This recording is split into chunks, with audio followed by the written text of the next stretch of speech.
So I just got back from seeing The Meg, and it's fine. It's exactly what you would expect quality-wise from this movie. I think one thing that's a little surprising is that it takes itself more seriously than you would have expected, having seen the trailer, knowing the plot, knowing the cast, stuff like that. I was expecting a little more goofiness to it, almost like a Snakes on a Plane or something, where it's just like very self-aware of what it is. But it kind of tried to go for a more serious route. It has humor in it, and that would probably bring me to my first negative of the movie. A lot of the humor fell flat, and it wasn't just me. Like, I was in a pretty crowded theater, and when I laughed, the whole theater laughed, and when I didn't, no one did. It was just kind of universally, the jokes were either landing or they were not, and I would say they didn't land more than 50% of the time. So it's just kind of like joke, silence. And there's nothing more awkward than a joke being delivered in a movie and no one in the theater laughing. Like, I don't know, am I the only one that gets like uncomfortable when that happens? Just, I don't know, there's something about that. Anyway, Jason Statham, I was pretty skeptical when I heard he was cast in this. I was just like, Jason Statham? Like, what is he going to do? Roundhouse kick the shark? That would have been awesome. That does not happen. Although it's a 75-foot shark, so I don't even think Statham could kick a shark that hard for it to matter. But yeah, no, I was like, Statham? Really? But I have to say, I thought he suited the role pretty well from what they needed of him. I liked him in it. I thought Rainn Wilson's character was the funniest character. Like, I thought his lines, for the most part, actually worked.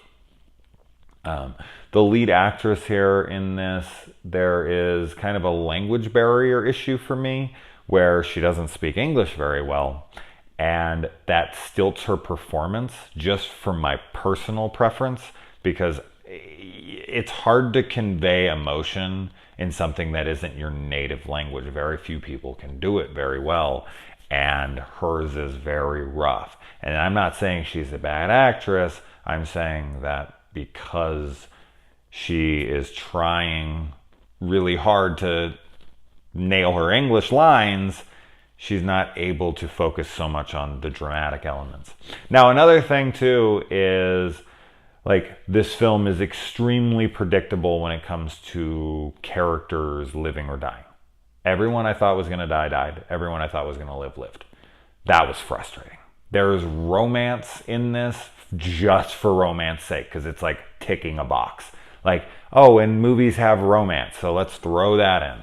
And movies have dramatic sequences. Let's throw in some people, I'm not going to say what they do. I don't want to give any spoilers here, but there's dramatic sequences that are literally just here to be dramatic sequences. And that stuff kind of frustrates me. Another thing that I would have preferred, and I think would help this movie dramatically, would be a R rating, a hard R rating.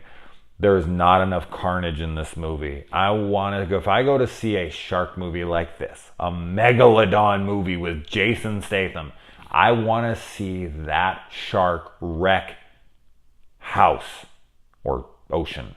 I want to see that thing destroy and maim and chew and chomp, and I want to see its jaws filled with body parts. Like, it's a 75-foot shark that can swallow a human whole. They should have like heads and stuff stuck in its teeth. Like, they could have had so much fun with it. And it's so glaringly PG-13. It's frustrating. The little girl in this movie I thought was adorable, and I thought she landed a lot of her stuff. Yet again, some language barrier issues, but for the most part, I did enjoy her character. I know a lot of people are against kids in movies, and they can really ruin a movie for people, but I thought that stuff worked. The trailer gave away way too much, as usual, so there's lots of scenes where I was like, well, I know that's not going to happen. I know this is happening here, and I know this couldn't have possibly been because of this and that. There's also some extremely questionable logic of course. And a film like this expects you to suspend disbelief, but my God, do they make you suspend some serious fucking disbelief.